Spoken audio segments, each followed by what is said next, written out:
maybe even those that just want to learn more about cerebral palsy and some of the issues that folks with CP deal with.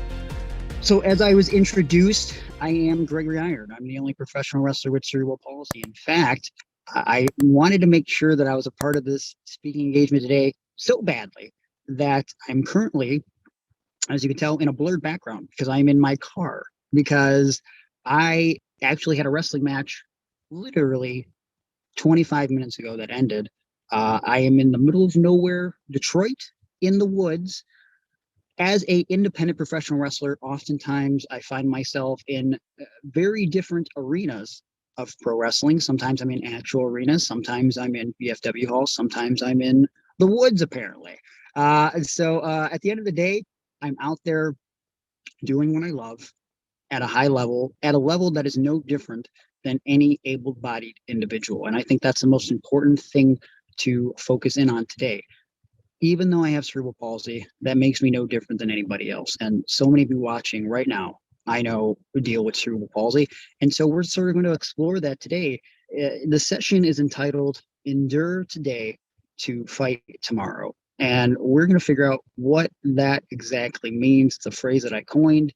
It's a phrase that I love to live by, among other phrases. If you joined me earlier, there was a couple others that I threw out there. And I feel like, while we talked about fitness earlier and nutrition and physical health and well-being, a big factor in that whole talk was the idea that there is some mental health that goes into it too.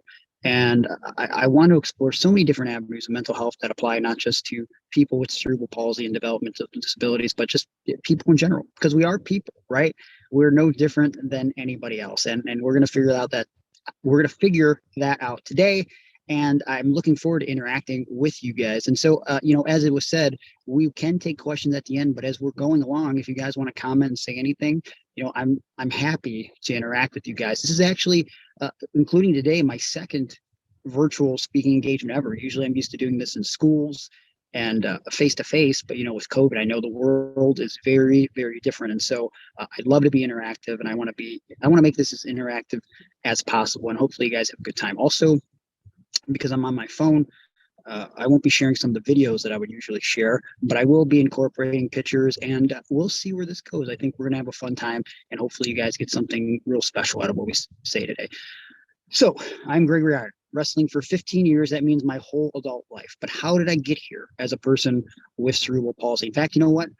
Just to prove a point, because some of you may be tuning in, you might not even know anything about wrestling. You're probably questioning, how could this guy look like a pro wrestler? And you can't see from me sitting down. I'm 5'4". I'm about $145, and I have cerebral palsy. However, as we talked about in redefining CP, as you can see in this photo right here, that is me. I have cerebral palsy, but I don't think that's what cerebral palsy is supposed to look like to some people.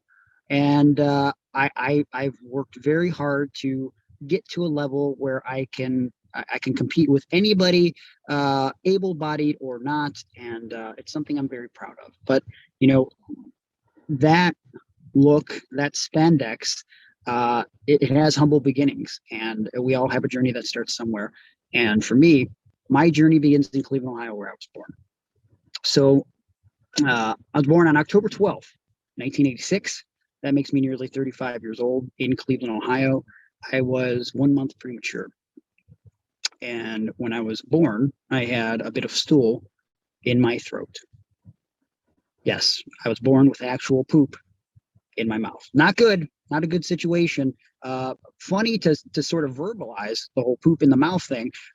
Some people, probably my girlfriend, would say that I spew diarrhea far too often when I talk these days. But at the time, it was no laughing matter, because I was dying, quite frankly, with the stool in my throat. And so I had to be life flighted from one hospital to another. And at some point, they got things under control. And as far as my parents knew, and you know what, I'm going to incorporate some visuals here of a young Greg.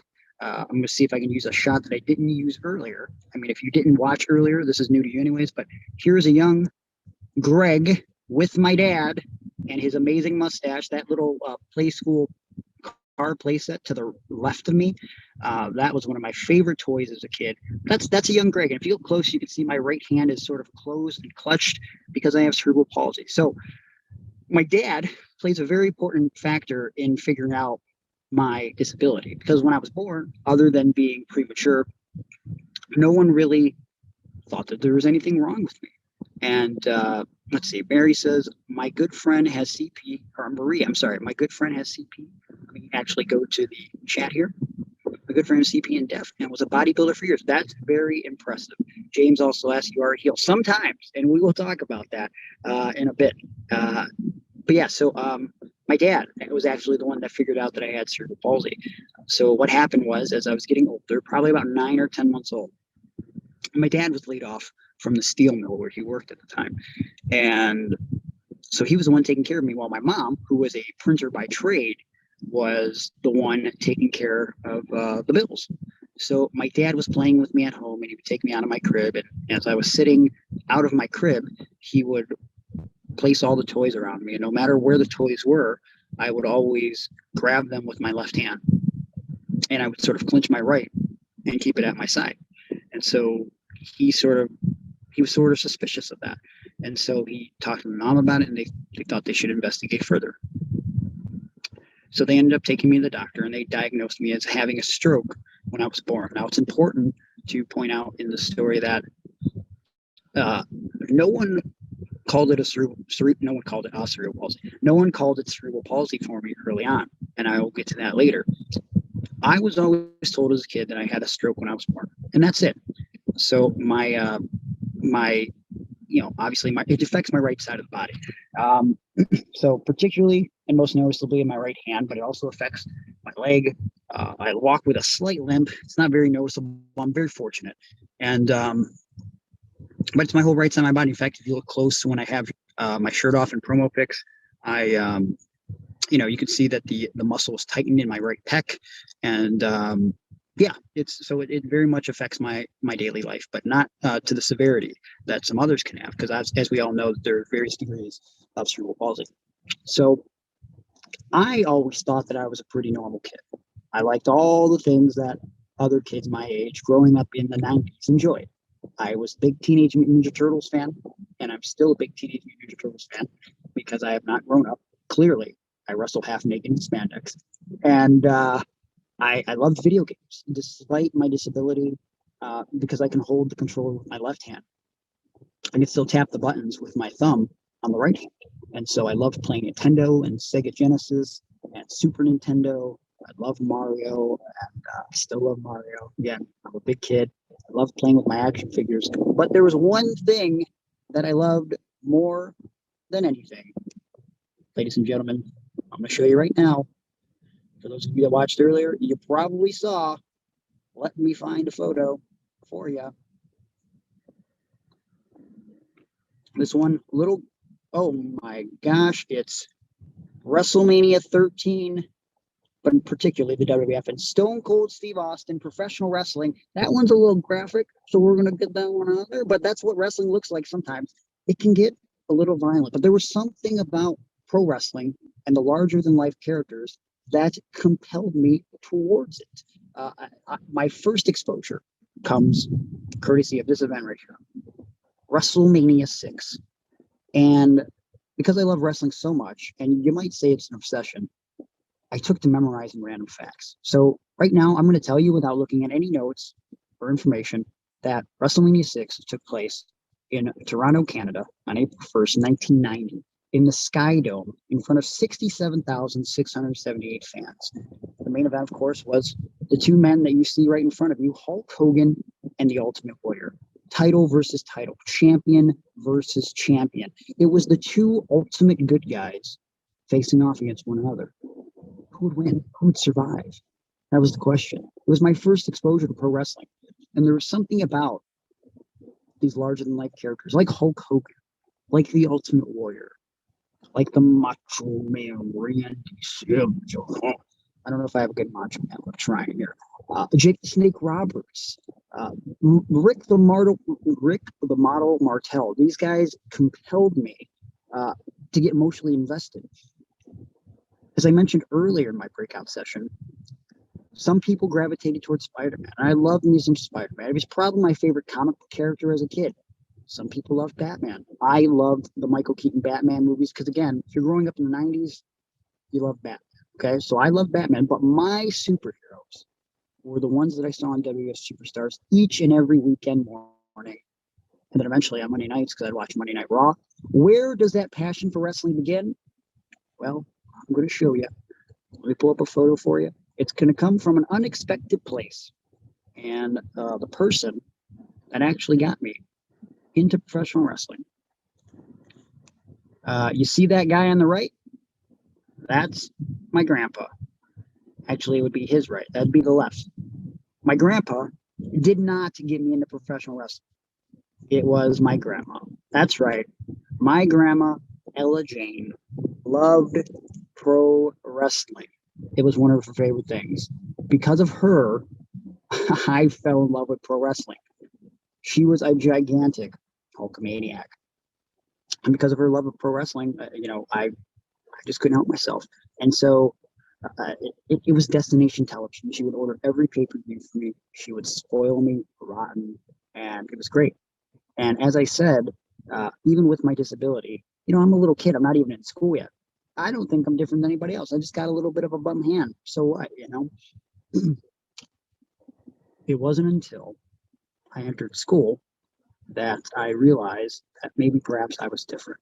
Now, I want to point out the only real interaction with other kids that I would have sometimes before I entered school was in physical therapy.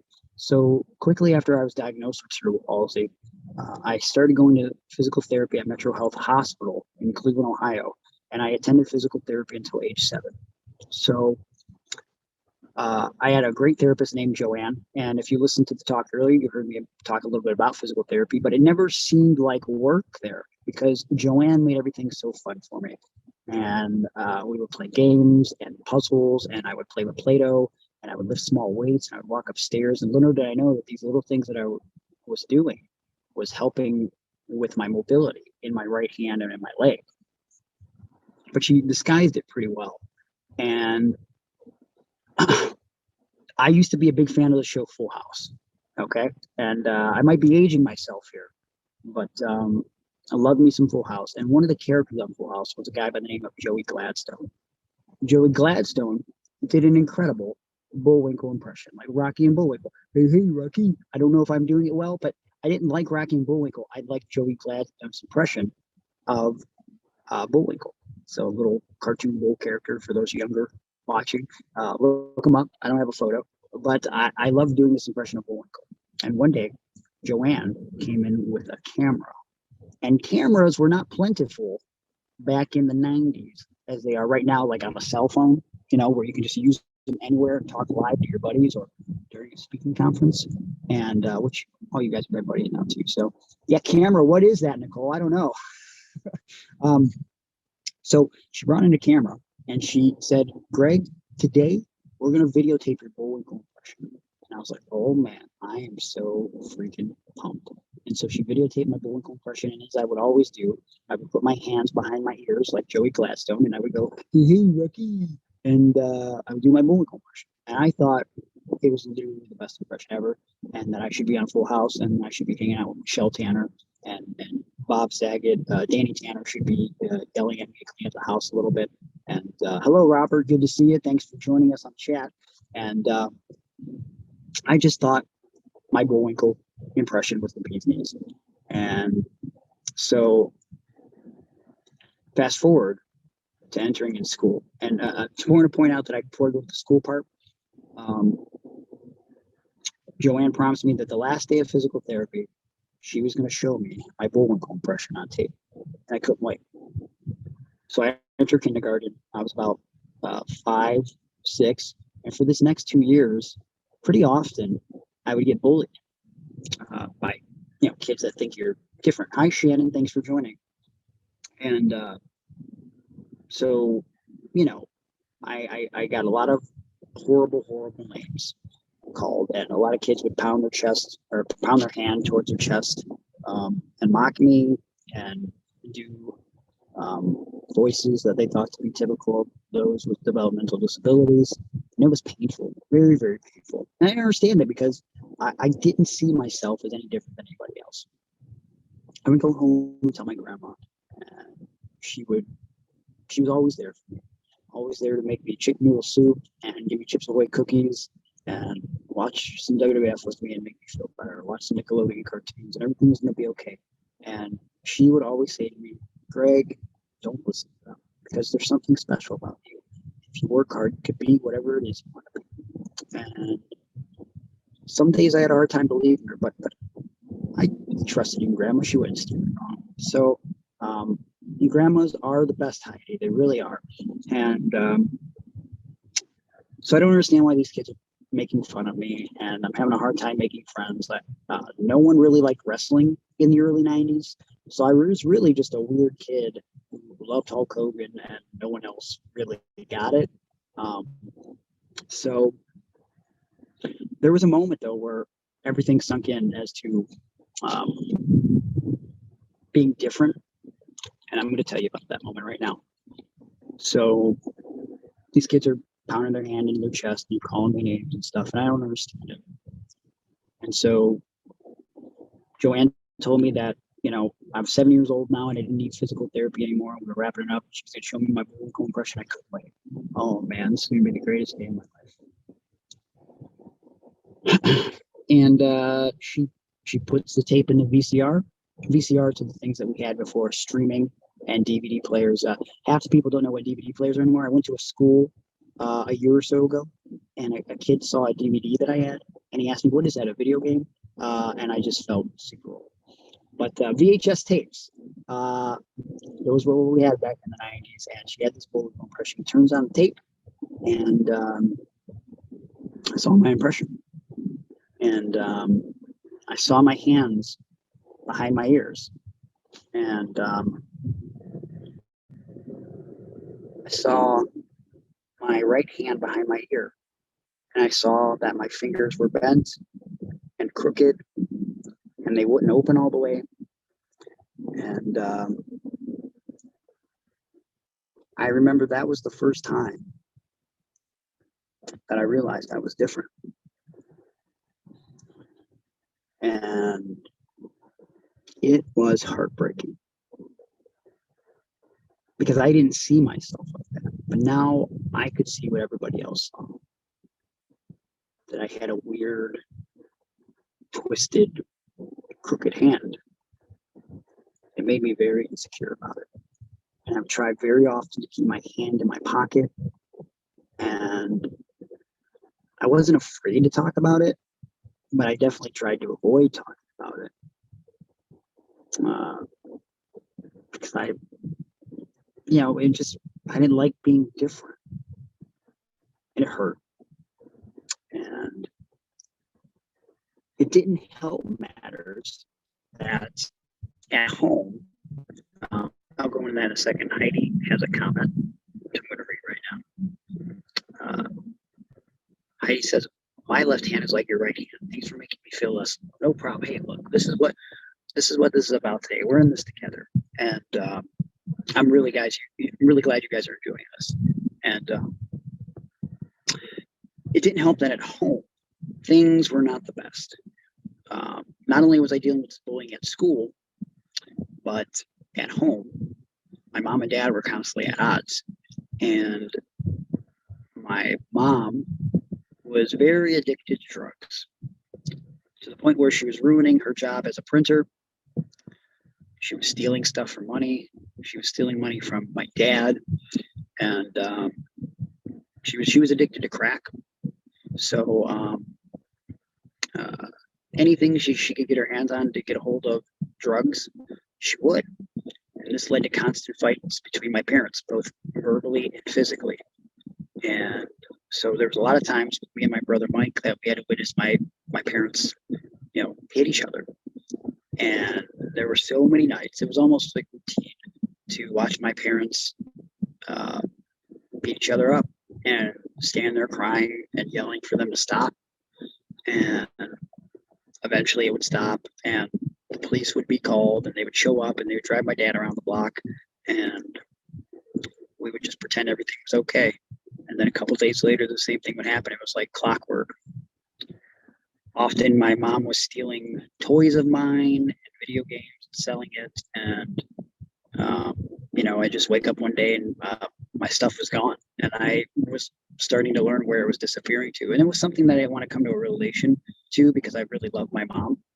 And she would always paint herself like the good guy in the scenario, but she'd paint my dad like the bad guy. Neither of them were angels. Let's make that clear. They both made mistakes. But as I mentioned earlier in my breakout session, as time goes on, you have to learn to forgive people. And I definitely want to touch on that later. But so the stuff with my mom was bad. Stuff with my dad was bad. Bullying at school was horrible. But the one thing that I had, the one thing in my life that made everything okay was pro wrestling and watching pro wrestling with my grandma.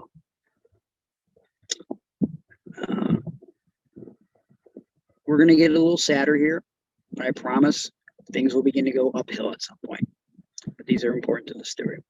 So when I'm 8, my grandma is diagnosed with bone cancer. And when you lose someone that's really important to you, I think in my case, you really remember everything about that day. And I remember it's April 1st, 1995. And I got a haircut that morning. And I went to show my grandma my haircut. And at that point, she was bedridden, and couldn't talk anymore. And I remember just walking up to her and going, "Hey, Grandma, how's my hair look?" She couldn't say anything. And my mom said, "It's okay. You can talk to her later. So, just say bye to her and you'll talk to her later." I remember I gave my grandma a hug and a kiss on the forehead. I said, "I love you, Grandma. I'll see you later." So I went to my cousin George's birthday party, and it was on and popping. It was a fun time for an 8-year-old boy. In fact, at one point, I remember listening to the song "Bad Boys" from the show Cops on my cousin's headphones, because that was a really happening tune at the time. And I feel like by saying happening tune makes me incredibly uncool, but I just remember being pumped that I could listen to the Bad Boy song.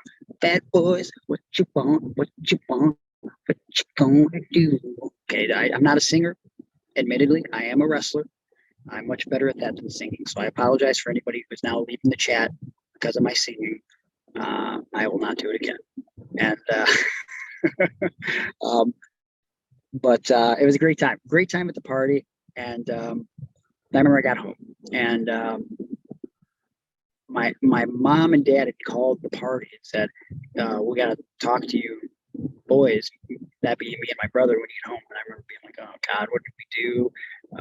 We had to have done something wrong." And I was afraid like my dad was gonna yell at me and whatever. So I show up, and I remember, now this is my mom's mom, by the way, my grandma. I remember going in the house and my dad and my mom being at the table, and my dad started crying, which I never saw before. And he said, "Your grandma died today." And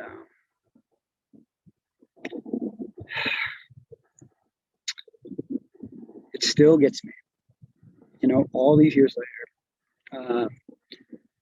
So April 1st, 1995, my grandma died, which was, 5 years to the day of my very first time watching wrestling with her, April 1st, 1990.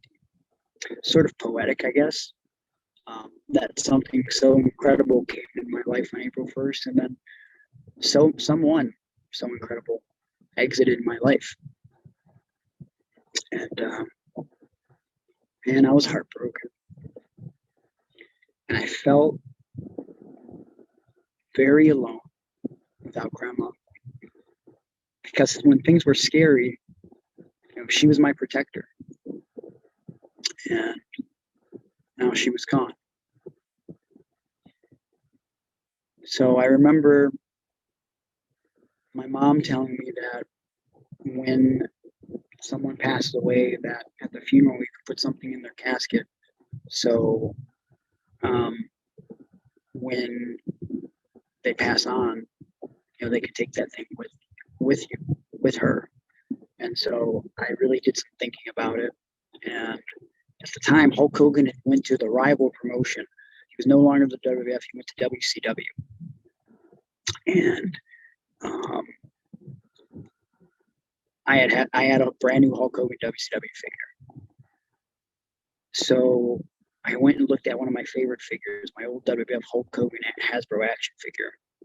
And I said, you know what? I think Grandma would like this. And I took my favorite toy, and the day of her funeral, I put it in her casket so she can always remember me, and I'll always be with her. I remember people walking by the casket looking funny at it, that she had a Hulk Hogan action figure at her casket. But even though I didn't like being looked at weird or being told that I was different, I remember that being one of the first moments where I thought, you know what? I don't care what anybody thinks, because I know what this meant to us. And now a part of me is always with her. So things were hard. Bullying's still happening in school, and things are not getting any better at home. And I thought that I was going to grow out of this wrestling thing, but it's just not happening. And wrestling is really the only thing that keeps my mind off the bad. If you didn't join me earlier, I'm going to show you a picture of of me as a young man, probably around 13 or 14, when the Attitude Era begins in professional wrestling, and we begin getting characters like Stone Cold Steve Austin, Rock. This is what I look like. That's me. Wow. Check out the afro. Yep, it is. Of all the haircuts you can have, that is certainly one of them. I think I remember trying to comb my hair back, and it just turned out that way. I'm not sure how my hair is that curly, because today it is very straight. I just, wow. You're not going to believe this, though. Not a lot of girls were talking to Greg back at that time. You combine that haircut with my love of professional wrestling, not a good combination. Not for a girlfriend, I'll tell you that. So as I'm getting more immersed in professional wrestling, I start thinking, maybe I want to be a part of it. But because I have cerebral palsy, I don't think that's possible. I mean, how could I be a wrestler with a disability? I've never seen that before. So I started thinking, maybe I could be a commentator. Maybe I could write the show, because as I'm starting to figure out pro wrestling, it is predetermined. Things are planned out, and there are stories involved. In fact, some might call wrestling a male soap opera. That's probably pretty apropos. So I started to think there's other things that I could do in professional wrestling other than wrestle. And so I started exploring those things, and that's why I know random wrestling statistics, because I thought the commentators memorized facts, which is why that I can tell you that WrestleMania 3 occurred on March 29, 1987, in front of 93,173 people at the Pontiac Silverdome in Detroit, Michigan. Okay, I shouldn't know that. It serves me no use in life, but I do, because I thought that's what you needed to know. All right? Don't judge me. All right? This is the way I am. But so I thought I was going to be a commentator or a writer. But something happened along the way. Seeing Stone Cold Steve Austin, The Rock, and all those guys, I didn't think I could be a wrestler until I saw a particular man on TV at the young, ripe age of 16. I will show you him now, and you will be intimidated. There he is. Oh my God. What an intimidating, imposing figure. 160 pounds, soaking wet. That man is Zach Gowen. Now you're thinking to yourself, well, he doesn't look like he's got 24-inch pythons. He doesn't have the badassery of a Stone Cold Steve Austin. Badassery is not a word. I made it up. Please forgive me. Yeah, he doesn't really look like the typical wrestler, right? Well, there was something even more not typical, something more strange about this individual as a pro wrestler. And I'm going to show you that right now as well. That is Zach Gowen. Zach Gowen is the only professional wrestler at the time. He was the only professional wrestler with one leg. At the age of 8, he had lost his leg to cancer. There's a car horn beeping next to me, so I'm going to wait until that stops. Hopefully soon, for the love of God. There we go. Gotta stop. Zach Gowen is the only professional wrestler with one leg. He had lost his leg to cancer at the age of 8 years old. And when I saw him the first time, he was on WWE TV wrestling the 7'4" Big Show, 500-pound individual. And he ends up beating the Big Show with a moonsault, a backflip off the top rope with one leg. And I remember I saw that and I thought to myself, you know what? If this guy can do it with one leg, maybe, just maybe, I could be a pro wrestler with cerebral palsy. Because think about it. If you aren't the first, someone's got to be the first, right? So I started thinking, like, why not me? So naturally, I went to my dad and, I asked him, hey, Dad, could you buy me a weight bench? Here's a picture of me and my dad not too long ago. I said, Dad, could you buy me a weight bench? And you know what my dad did?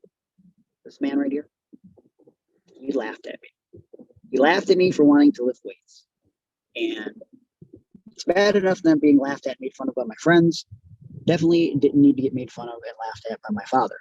Even worse, we went camping and he made fun of me with his friends at the campground in West Virginia.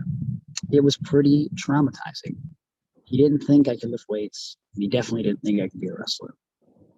So it took a lot of time and effort and poking and prodding, but eventually he bought me a weight bench. And if you listened to my breakout session earlier, you know the story. I got that weight bench for Christmas, I believe the 2003, and he purposely put it in the garage in the cold Cleveland winter. So if I wanted to lift weights, I had to go out to the cold garage in a snowsuit. So naturally, I went out there in a snowsuit and I tried to lift weights. And I had to modify some of my workouts, but I ended up taking a liking to it. I did research, I would read books, and with modifications, I began to bench press. I bought a lifting strap so that I could do exercises with my right hand, like shoulder shrugs, because the strap helps me hold the weight. If I couldn't do it the conventional way, I was going to find a way. And it was probably around this time that, my attitude started to change. There was a moment a couple years before I see Zach Gowen where I ended up almost in foster care, and I was with my aunt and uncle. My uncle and aunt were oblivious to my disability, much like I was, because no one ever told me, as I mentioned earlier, that I had cerebral palsy. I was always just told I had a stroke. They took me to the doctor one day to try to figure out how to fix my hand. And if you have cerebral palsy, you probably already know the spoiler here. But I go to the doctor examines me and gives me a physical and says, Greg, you have cerebral palsy, so we can't fix your hand. You have brain damage. Unless there's a way we figure out how to fix the brain, you'll always be like this. And for so long, when my grandma was alive, she told me if I prayed and if I hoped that my hand would get better.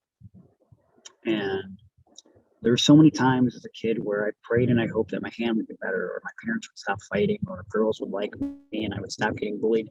And that was probably one of the most crushing moments in my life, to hear that I was always going to be like this. I was always going to be different. I went out to my uncle's truck and I cried. I remember that night I went to bed. I didn't want to hope anymore. I felt defeated. But when I started lifting weights, I had this moment. There was no particular reason why, but I remember thinking to myself, you know what? Greg, you have two choices.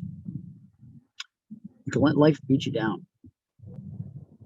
You can get mad about things out of your control. And you can always be angry and angsty. Or you can take the hand that you were dealt and you can make the most of it. Figure out how to make it work for you, Greg. And so that's when I started thinking, I got to find an excuse or I got to find a way. And it's really one of the models I talked about earlier in the fitness engagement. Find an excuse or find a way, because there's 1,000 reasons why you can't do something, but you can find 1,001 reasons why you can. Modification, changing the way you do things. That's incredibly important. Find an excuse or you find a way. So I started finding a way to lift weights. I started finding a way to be more positive and optimistic. And in my heart, I knew I was going to be a pro wrestler. At least I was convincing myself of that. So eventually I started finding independent wrestling shows locally in Cleveland, Ohio.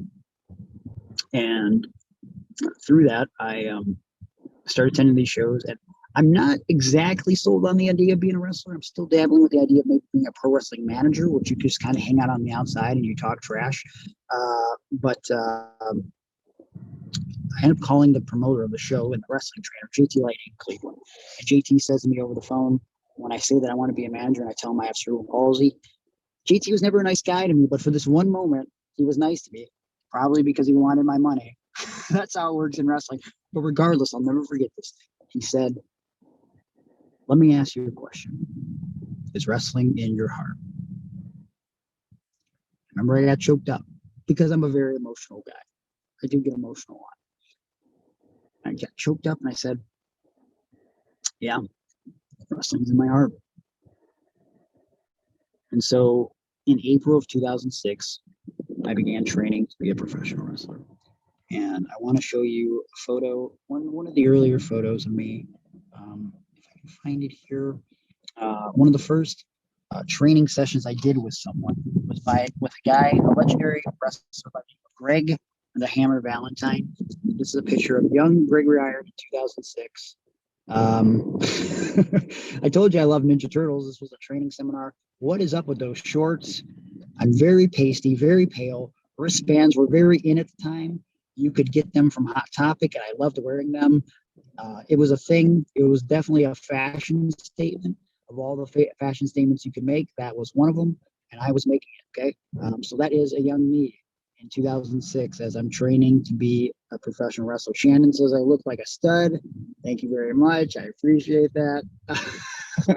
Gonna make me blush, Shannon. What are you doing? But let me also show you an early Gregory Iron promo pic as a reference. I showed this earlier, and it is still equally embarrassing to show. But I had quite the sideburns at the time because nu metal was very popular. That is one of the earliest promo pics of me. I had fake tanner on. It was, boy, was I intimidating. I think I had a black eye in that photo if you look close on the left side there. Yeah, I was Gregory Iron because my real name was not intimidating. Greg Smith, okay? Here's the thing about becoming a pro wrestler, though. With cerebral palsy, people ask me, well, how do you do things with one arm? Well, I always say, I don't know how to do them with two, right? I mean, if you have cerebral palsy, you've lived with it your whole life. You've modified your day-to-day activities to fit your needs. You're just used to the way you do things. And so when people ask me, how do you wrestle with one arm? I don't know any other way to do it. So, but the key for me with pro wrestling was, obviously it's predetermined, as I alluded to, right? You and your opponent are working together. It's cooperative violence, for lack of a better term. You're telling a story through the way you move your body, right? But even though it's predetermined, you still have to create the illusion that what we are watching is real. You have to get people lost in the moment. You have to give them an escape. Wrestling was escape for me because I would get lost in the action and these larger-than-life characters, right? And so being a wrestler, I had to make sure that what I was doing, even with cerebral palsy, I had to create the illusion that what I was doing was real. I had to get people lost in the moment and have people forget that, yes, I am a disabled wrestler, right? So I remember my trainer would always pull me aside and say, today, Greg, I'm going to show you how to do this. It would be something simple with wrestling, like an arm bar, right?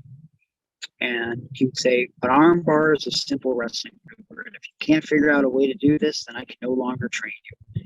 And when he threatened me with no training, it scared me. And sometimes, you get that fight or flight reflex. And I definitely got that every time he said, if you can't do this, I won't train you, because I loved wrestling with all of my heart. And there was a part of me that when I was entering wrestling school didn't want to, because I was afraid I was going to fail at it. There was something in my heart that told me, what if I'm not good at this? What if I'm not good at wrestling? This thing that I've loved my whole life, and now I try it and I suck. Let me tell you something. As someone with cerebral palsy, talking to people with cerebral palsy, we all have dreams, because we're no different than anybody else, right? There are so many things in this world that we want to do, right? We don't know if we can do them unless we try. I know now, and so I want to tell you this, if you don't realize it. I would rather suck at something than to look back 10, 15, 20 years later and think, what if? Stepping into wrestling school was one of the scariest things that I ever did in my life. But if I didn't, I wouldn't be having this conversation with you guys today. That's a fact. One of the most important things you learn in wrestling school is how to fall. Okay. So as a wrestler, what you want to do is you have to fall flat on your back towards the upper part of your back, because it's the best way to fall. It still hurts. It could knock the wind out of you, but it's the safest way to fall as a wrestler. You fall on your upper back. So what we do in wrestling training, you have to take what's called a back bump. You fall on your upper back and you get up again, and you just keep doing it over and over and over. And it's painful, but you have to get up. You fall down, you get up. You fall down, you get up. You fall down, you get up. You fall down, you get up. I'm a very deep thinker. And I remember thinking early on that this is like a metaphor for life, right? I'm going to fall down. It's inevitable. We're all going to fall down. We can try to avoid it, but something is going to happen to where we fall down. You'd like to think that people aren't going to bully us. Like if someone's watching this with cerebral palsy or without cerebral palsy and they're trying to learn a life lesson out of this, we'd like to think that someone's going to hear this story today or hear any story that's inspiring or motivating, and they go, you know what? I don't think there's going to be any bullying anymore. You know what? I think I'm going to be a perfect parent. You know what? I'm going to be kind to others. But the reality is bad things are still going to happen in the world, right? You're going to fall down, but you've got to get back up. And that's how I took to wrestling training. I fall down, I get up. I fall down, I get up. And it didn't matter how bad it hurt. I had to get up again. That's just life. Life isn't about what happens to you, it's how you react to it. When you fall down, you got to get up. And you have to try. So the point of that rambling is pro wrestling training was teaching me some of the best lessons of my life. Aaron wants to know, do I see myself going to AEW? I have a lot of friends in AEW. So I could see myself in AEW over WWE for sure. And I can elaborate that on more later if you'd like. But I appreciate you guys interacting with me. This is a great conversation so far. And I hope you guys are really enjoying it, because sometimes I feel like I ramble and maybe I don't make any sense. But I hope you guys really like it. And but yeah, so I'm going through wrestling training, and then eventually I meet Zach Allen. Zach Allen had been released from WWE about 9 months after he was signed. So when I met Zach, he was my hero. And sometimes you don't want to meet your heroes. Zach Gowen was a D-bag, straight up. Not a nice guy. Here's this guy that inspired me to be a wrestler. And I remember I was about 4 months into wrestling, and we were on the same show, and I pulled him aside and I wanted to pick his brain how to be a disabled wrestler. And I pulled him and I said, what do I do? And he barely would look at me. He goes, what are you doing now? And I said, oh, well, I'm working out. I'm training hard. I'm going to practice twice a week. Anything else? He's like, yeah, just keep doing all that. And he walked away from me. And I didn't want to come to terms with it right away. That he was being an ass clown, for lack of a better term here. But as like the days passed, I said, you know what? That was not a good experience, and I was very angry.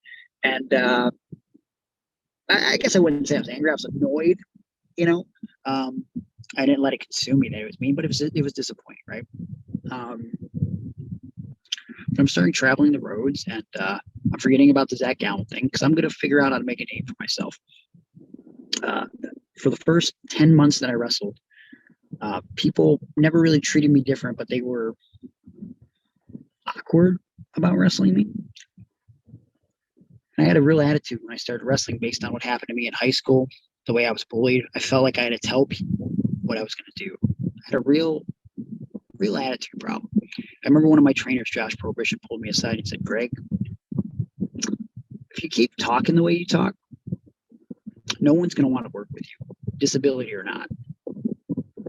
Why don't you shut your mouth, start listening, and show people what you can do?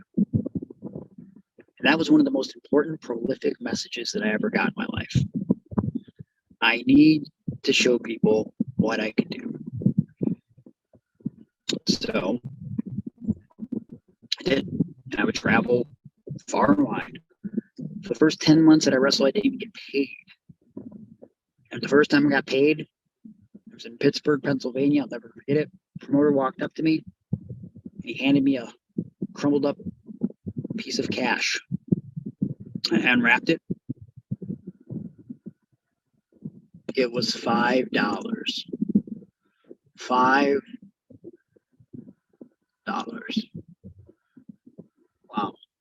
I drove from Cleveland to Pittsburgh, Pennsylvania, which is about 3 hours. Just tolls going to Pittsburgh are about $15.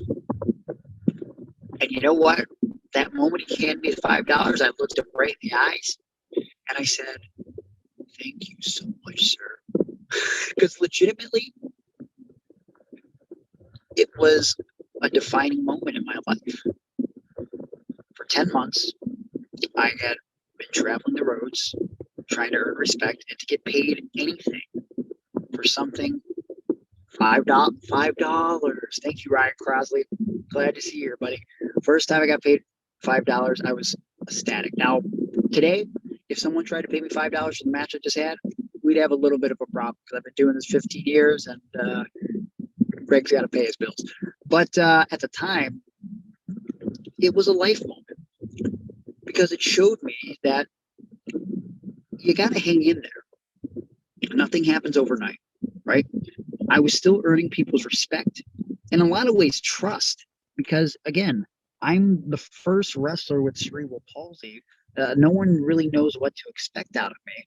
I got to earn my respect, and that first $5 payday really showed me that I was earning my respect. Now, as the journey continues, I begin to befriend and wrestle some of the best wrestlers. Maybe not at the time, but currently of all time. So I want to show you some of the guys that I've interacted with over the years through my journey. One of the people probably that I'm closest to is this man right here, Johnny Gargano. As you can see, he's very ecstatic to be sitting with me. This is at Disney. He's my best friend in the world. He's like my brother. I know I gotta have a picture with him where he's actually happy to be hanging out with me. Let me see here. See this one. Oh, okay. Well, nope. He's not happy in this one either. Actually, there's a little bit of a story here. Johnny and I and a couple other guys drove all the way to look at his eyes, just staring through the camera there. Johnny and I had drove to um, Wisconsin. We did 3 shows on en route to Wisconsin, and long story short, on the way back in Chicago, which is about 5 hours from home, we got a flat tire. Unfortunately, I had the flat tire a month earlier, and I was so poor and cheap that I did not bother to buy a spare. So Johnny and me and 2 other wrestlers with no money, no AAA, were stuck on the side of the road for 12 hours. 12 hours. Johnny wanted to kill me. How is he still my friend? I don't know, but we got through it. But he's one of my best friends. He's one of the guys that I credit for training me and really motivating me, because one of the things that I talked about in the fitness portion of the speaking engagement earlier today applies again to many avenues of life. Surrounding yourself with a social circle of friends that support you, whether you're able-bodied or not. They support you for who you are and what your dreams are. They always got your back. That's really what you want to surround yourself with. I grew up around and in a household of violence filled with drugs and alcohol. As I became a grown man, I decided I didn't want to be violent in life. I mean, wrestling is sort of violent, but I wasn't going to be violent in life. If I ever found a sweet girl, I would never be violent to her like my dad was to my mom. And I didn't want to do drugs or alcohol. So I don't do drugs or alcohol. And it's hard to find people that don't do both of those things as a grown-up. But Johnny was like-minded. He did not like drugs or alcohol. He was very focused on wrestling and lifting. So he became my best friend in the world. And I want to show you a picture of one of my more cherished photos of my social circle. And this is kind of speeding ahead here, but I think this is important because we're talking about it now. This is a picture of me. Oh, see, Johnny seems happy to be with me, but he's not directly next to me, so I don't know if that counts. But it's me, Johnny, his wife, Candice LeRae. They are both NXT superstars, and that is M-Dog Matt Cross with the big beard. These are 3 of my closest friends, and anytime that I'm down, I'm questioning myself, they're there to pick me up. And I think that's incredibly important, whether you're disabled or not, to have people that you can surround yourself with that make you incredibly happy. I'm going to talk about some of the other people that I've interacted with wrestling because of me chasing this dream and some of the great stories that come about that. But since we're talking about positive social circles, I figured maybe I could segue into one of the bigger mental health things that really almost stopped me as an adult. And this is really important with a positive social circle. I was in a long-term relationship for 5 years, and I thought that was it for me.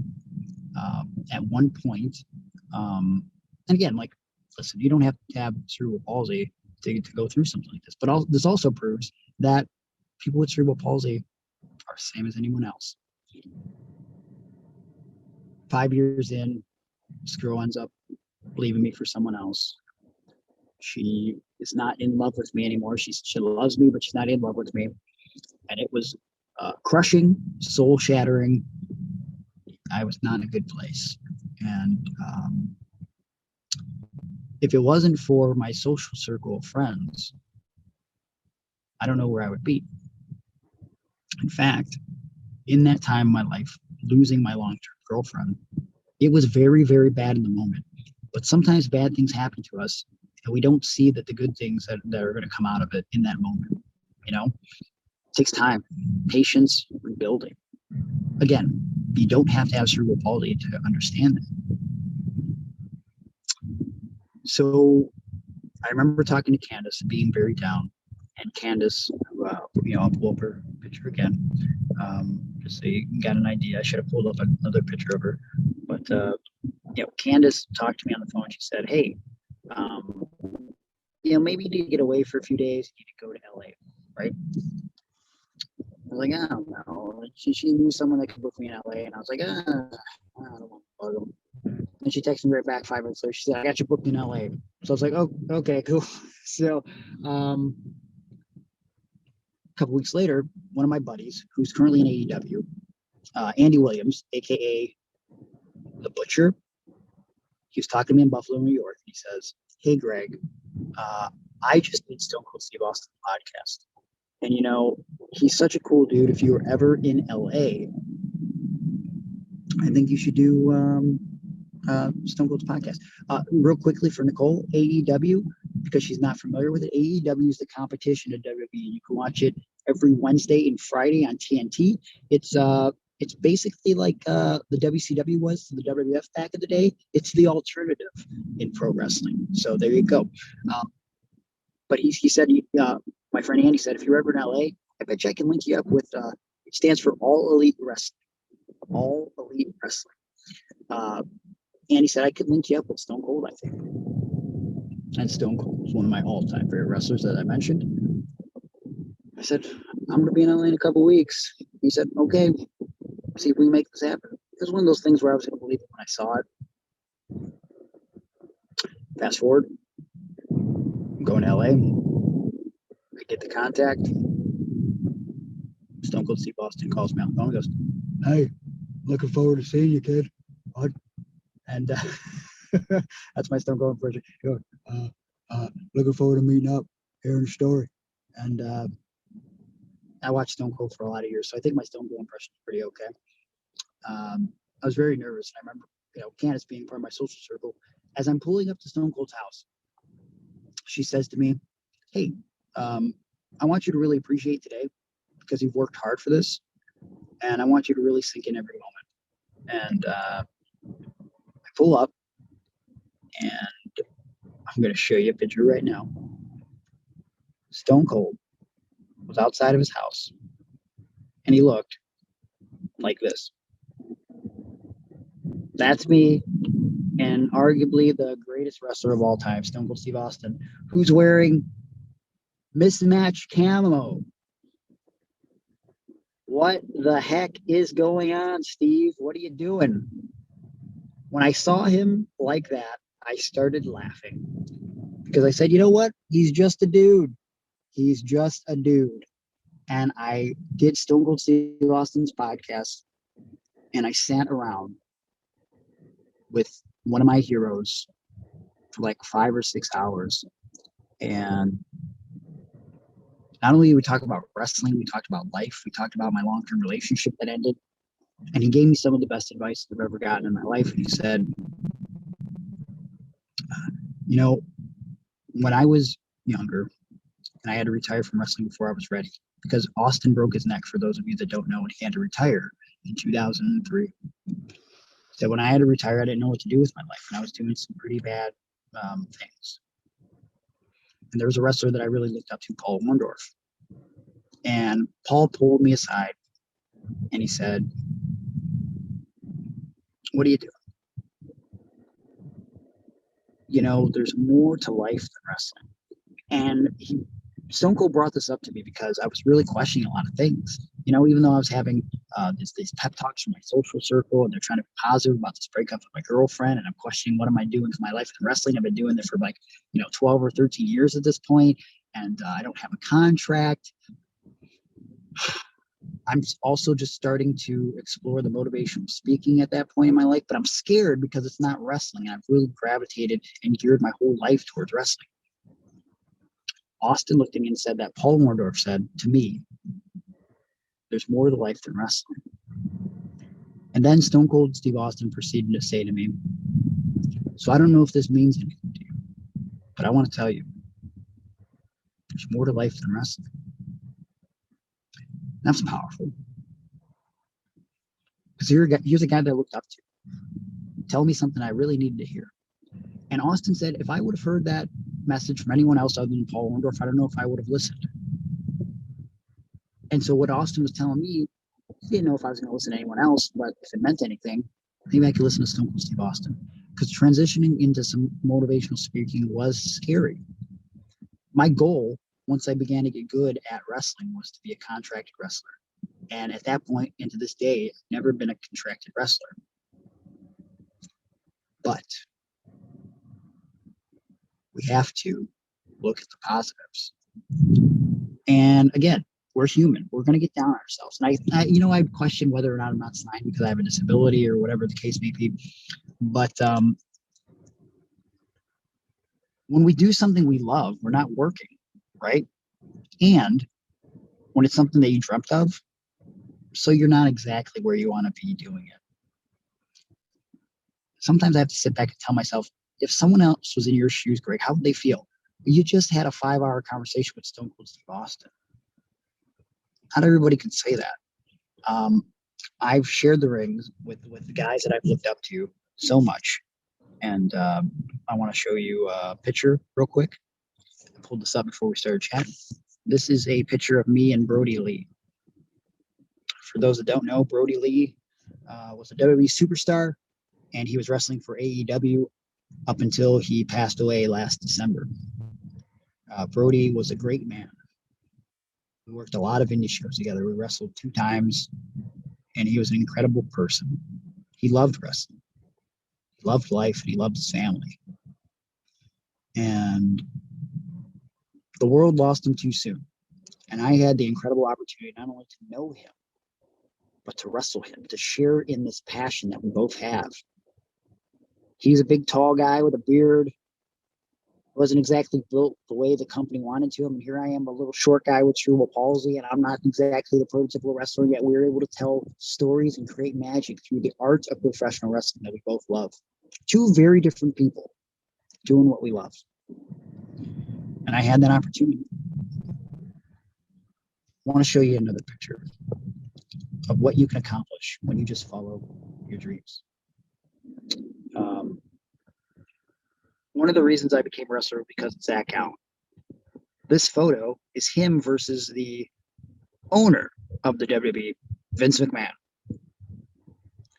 This was in the Denver Nuggets Arena, the Pepsi Center, in Denver, Colorado, in 2003. And I remember seeing that match, and there was a sign in the crowd that said, "Let's go Gowan." And there was another one that said, shame on you, Vince, with a handicap logo. And both of them had handicap logos on the side. And I remember thinking to myself, you know what? Why doesn't Zach Allen wear handicap logos on his gear? If I was a pro wrestler, I'd wear handicap logos on my gear. My thought process was, not only would everyone know that I'm disabled, it would be pretty noticeable right away that with the handicap symbol on my gear, but I wanted to make the handicap symbol empowering. I think people get the impression that we are weak because we're handicapped, and they see that symbol and they sort of think lowly of it. I think they underestimate the handicap symbol, but it's powerful. And I wanted to wear it on my body to use it as an empowering thing.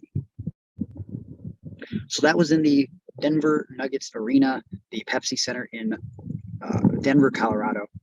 Fast forward to 2020, right before the pandemic. This is me moments before I wrestled in the Pepsi Center in Denver, Colorado, the same place that I thought about getting the handicap symbol on my gear because of Zach Allen and Vince McMahon. I was about to wrestle in that building. And here's another photo. Show it to you right now. This is me on the top rope in the Pepsi Center in front of about 5,000 fans with handicap symbols on my gear because I saw a match with Zach Allen and I wanted to live my dream.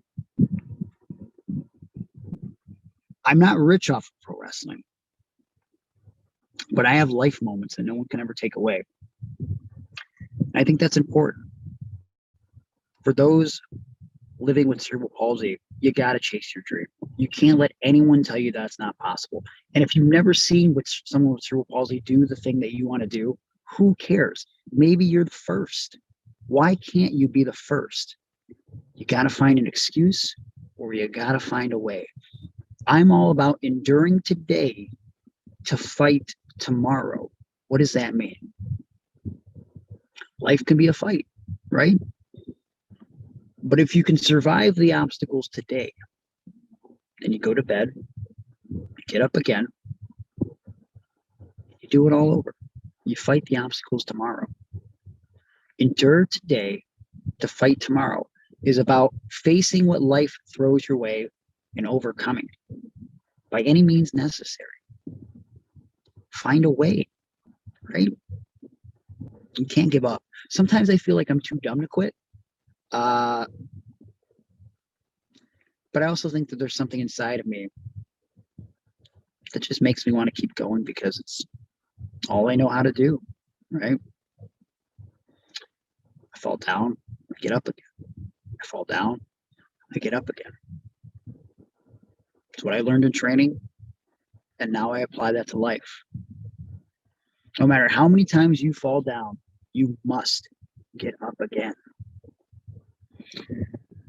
For those of you asking, did I ever see Zach again? Well, yeah, I did. And find it. I know I saved it here. Where'd it go? Finding it. Apologize.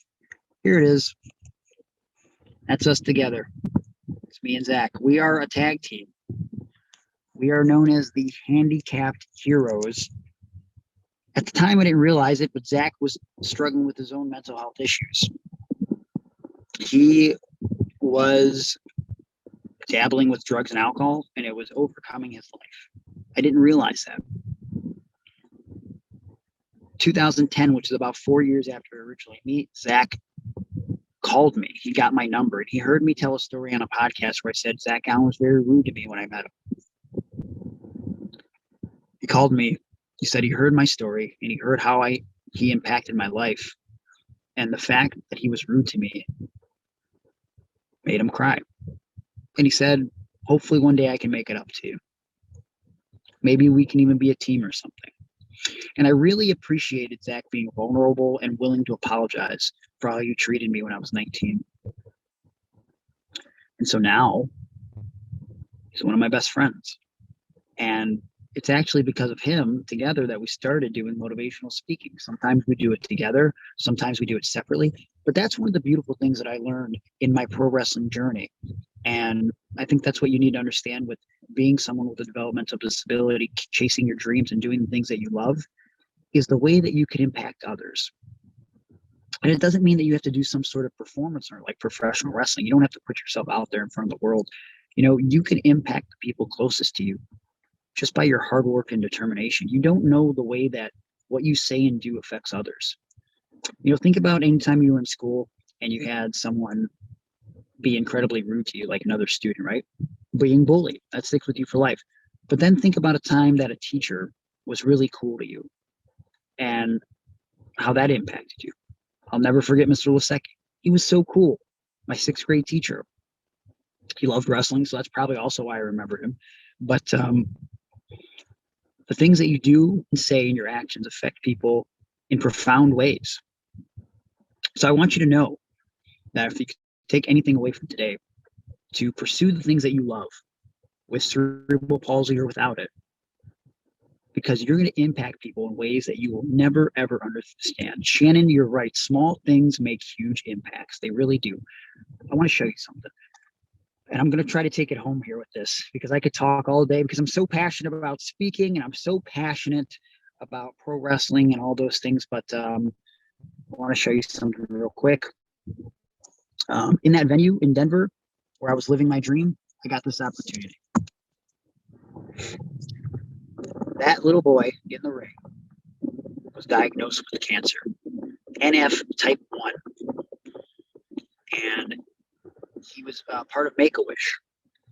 And I got to have a moment with him in the ring where in front of 5,000 people, I got to put him over on the mic for his courage and the way he overcomes odds.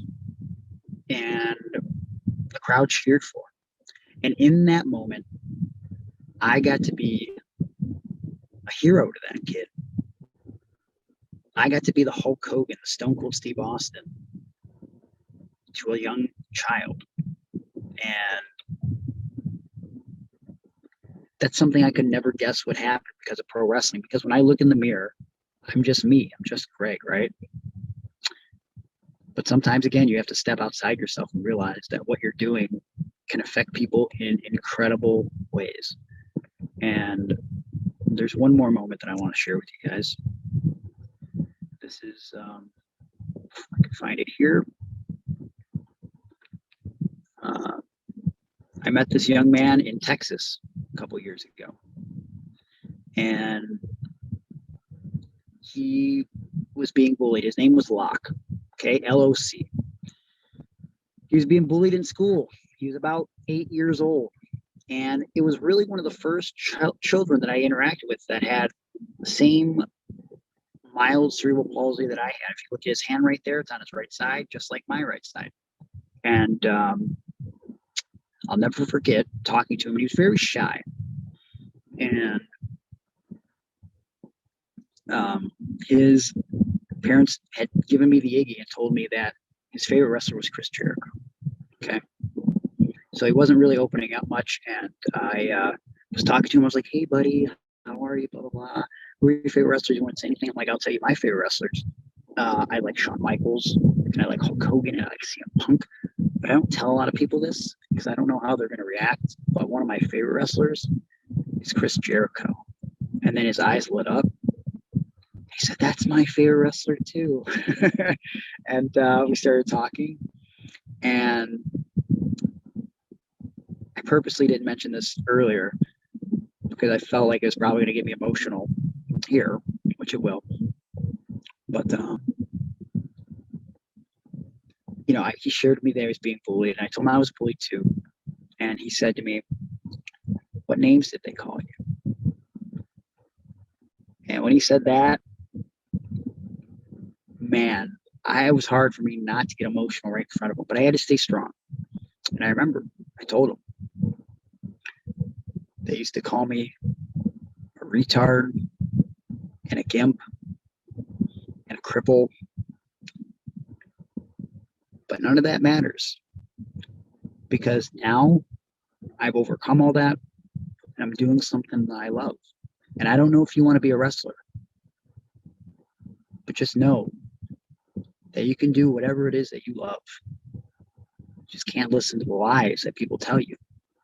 And I'm glad they snapped that photo of us talking candidly because it means a lot to me.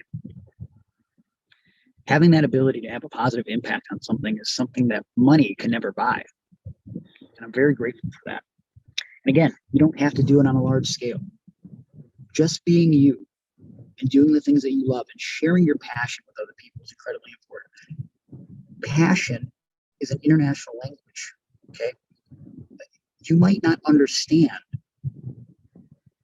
pro wrestling, but I think if you listen to me today and you hear the words that I say and you see it in my eyes, you know passion. You don't have to get it, but you get it. You know, that's the power of passion. Whatever you care about passionately, pursue it, chase it with everything that you have. It's incredibly important.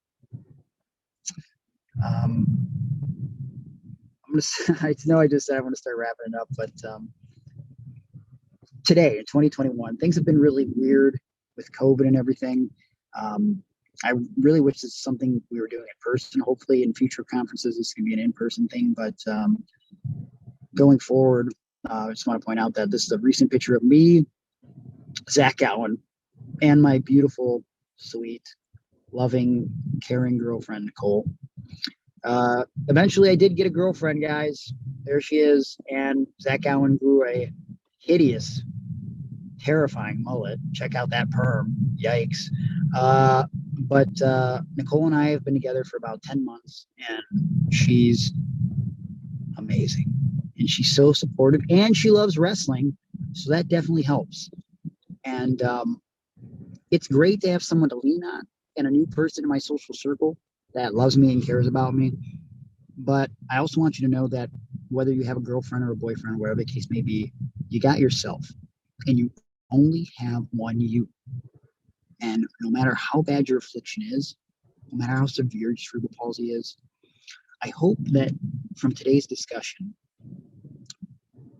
you're able to embrace you a little more. And if you don't already, I hope you're able to love yourself, because, listen, you're not going to change who you are. You got to love who you are. It took for me a long time to love me, to accept my flaws.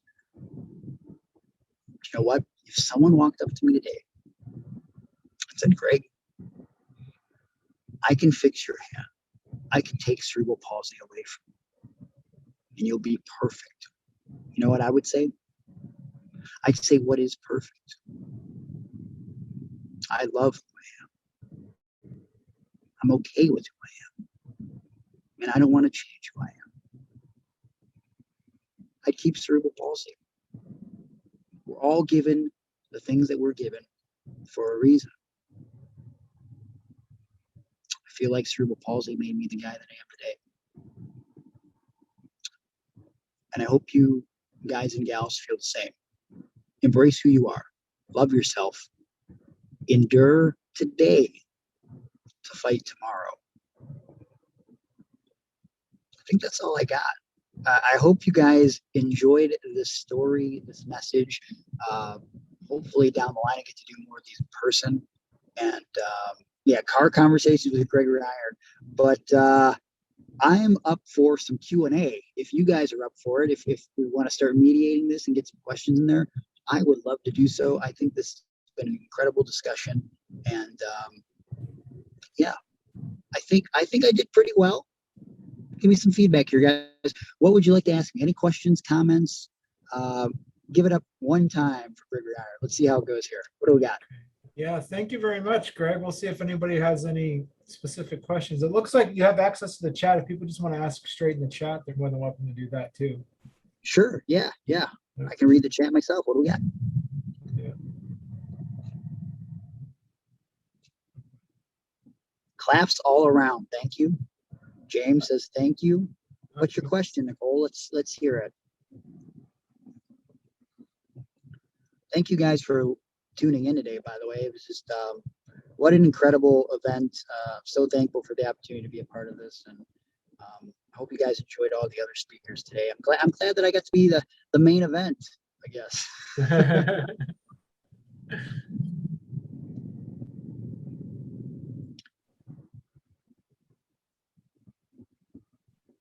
Here's Nicole's question. All right, let's see. Nicole says, how did you get over the hurdle of people thinking you couldn't wrestle because you had CP? Do you still go through that now? You know, it was sort of a problem when I started, and there was like little minor moments when I began wrestling. Nothing overwhelming. I think more people just being uncomfortable or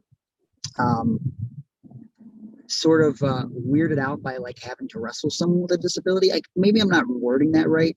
Like for the most part, you know, in wrestling especially, I typically play the good guy, but I have been the bad guy. I'm the bad guy probably far more often than you would think, because I'm good at evoking emotion out of people, and they tend to forget that I have a disability, which is kind of nice. Because I'm not a pro wrestler with cerebral palsy. I'm a pro wrestler who just happens to have cerebral palsy. I think that's very important to point out there. But I think when I would wrestle other bad guys, they would always kind of approach the situation with like, so is it okay if I do something to that hand, or could I make fun of you? And I'm a good sport. I understand that like this is what's going to evoke emotion, and so I'm okay now with people making fun of it in the context of wrestling. I'm okay with people beating up on the arm, because I think it garners what we call heat in wrestling. You know, it gets people emotionally invested in me. I mean, you really have to. There's a fine line between good taste and bad taste, and so you don't want to do anything that will turn off the viewing audience, so you have to be cautious. But for the most part, it wasn't really anybody being judgmental. They're just being worried about how far they could push the boundaries with me, and I'm all about telling a good story, and that might differ for other people with cerebral palsy, but if it garners emotion and I can look like the hero in the situation, if they just beat up on my arm a little bit, I'm all about it. So and today I don't really encounter any real problems. I think I've earned the respect of a lot of people based on my 15 years of doing this, and I'd like to think that despite having technical brain damage from birth, um, people have said that I have one of the better minds for pro wrestling. So it's a compliment to earn the respect of my peers despite my affliction. So it's pretty cool. Let's see. Nicole asks, did they ever see you as a liability insurance wise? I don't think so. I can't really think of any moments where people were worried that I would be more of a detriment to the show. I do think that my disability, and I'm not going to fault WWE for this, but I do think that my disability has prevented WWE from signing me, because I think the most unique thing about me and the reason why WWE should sign me is because I'm a professional wrestler who happens to have cerebral palsy. But I think the reason why I haven't been signed is because I'm a professional wrestler that happens to have cerebral palsy. And I think that there's, again, I'm not going to fault them. I think there's an ignorance with my condition, that they might be unsure of the safety of it. I don't know that for sure, but that's I've been told some stuff by some people in power in WWE, that could be, if it was told to me directly, it could probably be construed as not the best things to say. So I guess I'll just kind of leave it at that. But I know that I'm not a liability any more than anybody else. And at the end of the day, if you have cerebral palsy and you're trying to do athletics, please, know your limitations. You have to be real with yourself. You don't want to try anything that's really gonna hurt you or put you in danger. If it was to the point where I would have been a liability as a wrestler, I'd like to think that I would have had the foresight to see that, and I would have tried to apply myself in other ways in wrestling to still fulfill that passion without the physicality, if that makes sense. So I think that's important to really drive home too. If you have a disability and you want to do something that maybe has some physicality of some sort, really make sure safety is coming first. Much like I mentioned earlier with the weightlifting stuff, just have your own best interest in mind when it comes to your health and well-being, for sure. Let me see what else we got here. There's so little information about about CP, so there's a large part of that. Yeah, no, I agree 100%. And you definitely have to stay safe always. Any other questions that we have here? I'm loving these, guys. Thank you. And thank you for letting me ramble for almost 90 minutes. No, it's good. Do you have a website or merchandise? I do, Ryan. You can go to my website, which is gregory-iron.com. But of course, you can also find me on social media, where I'm very active. You can find me at Gregory Iron on Twitter. You can find me at Gregory_Iron on Instagram. You can also find me on Facebook at facebook.com/thehandicappedhero. And you can always message me on any of those platforms. And of course, you can book me for pro wrestling or speaking engagements or whatever, maybe a birthday party. I don't know. I like cake. So, I'm available for multiple things. Of course, you can get merchandise at prowrestlingtees.com/Gregory Iron. It's got some new stuff. It's got some old stuff that will never be printed again. So it's a good time. What comes after the ring? If you mean in life, I would like to do more things like this. This has been a slow growing process for me. I do really love the interactive nature of speaking and the instant feedback. It's very similar to wrestling. It's the only thing that I've done in my life that makes me feel the way that wrestling does. And just being able to talk to schools and sort of be the person that I always hoped that would come to my school and make me feel like I wasn't alone, or that I wasn't, or that it was okay to be different, which is incredibly important. That I hope that I got across in the story. It's like, I didn't think it was okay to be different when I was younger, but now I know I'm definitely okay with who I am. And why be the same? How fun is that, right? To just be like everybody else. But I really hope that when wrestling is all said and done, to be able to talk in schools and at engagements, conferences like this is where my life takes me, because it's just so, man, words can't describe how fulfilling this is. I mean, there's something cool about jumping off the top rope onto another man half naked in spandex, oiled up, but to be able to change someone's life through words and actions, it takes me to a whole nother level. So Heidi says, I wish you came to talk to my school. Hey, I mean, I wish I would have too. But what do you see yourself doing in 5 years? Again, I maybe pro wrestling. I'm okay with doing something behind the scenes, maybe at a place like AEW where I would be called what you call a coach or an agent, where I would help choreograph matches. I'm definitely okay with wrestling on TV. That would be great too. But I'm okay with being behind the curtain and helping other wrestlers perform better, because I sort of alluded to it earlier. I feel like I'm a better wrestling mind than a wrestling body. And I have great ideas for storylines and transitions, and not get it in too much wrestling speak. I just know how to structure a match and everything, and I have good ideas, and so I love doing those things. So I would love to contribute in some way to wrestling always, because it's my first love, and I'll always love it. But I really hope that motivational speaking is really one of those paths that I continue to go on, because it's just man, it's just so fulfilling. I can't say that enough. Ryan says, besides Zach Gown, who else would you like to publicly speak with? Maybe one wrestler and one non-wrestler. You know what? What is his name? Rodney Mullen, who is a skateboarder. I'm not a big skateboarding guy, but Rodney Mullen, I believe that's his name. He's one of the most positive, uplifting speakers I've ever seen. He's got some TED Talks online. Just his voice is soothing. He's got a great story, and he could be very bitter about how other skateboarders like kind of stole some of his tricks and gained more notoriety for tricks that he created. But I think his overall positive attitude is very inspiring, and just the way he verbalizes things, and just, I would love to speak with him. Another wrestler, Stone Cold, because he's my friend now, and I think it would be funny to hear Stone Cold speak out of school.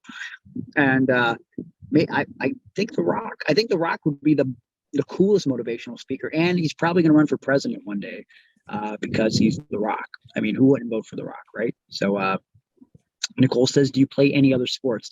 I do not. I'm not a big sports guy. I do enjoy a good Indians baseball game, or I guess they're becoming the Guardians now. So I do like watching baseball. I'm not a diehard baseball fan, but I do find it calming. I love going to the Cleveland games, and I do enjoy baseball. I gave up on the Browns years ago because they always let you down. And also, I heard a lot of those that football and baseball and basketball stuff, it's fake. I hear they talk about it in the back. So I don't really get into that fake stuff. That's a joke because I'm a wrestler. Let's see. Any other questions, guys? This is good stuff. I'll hang around as long as you want me to.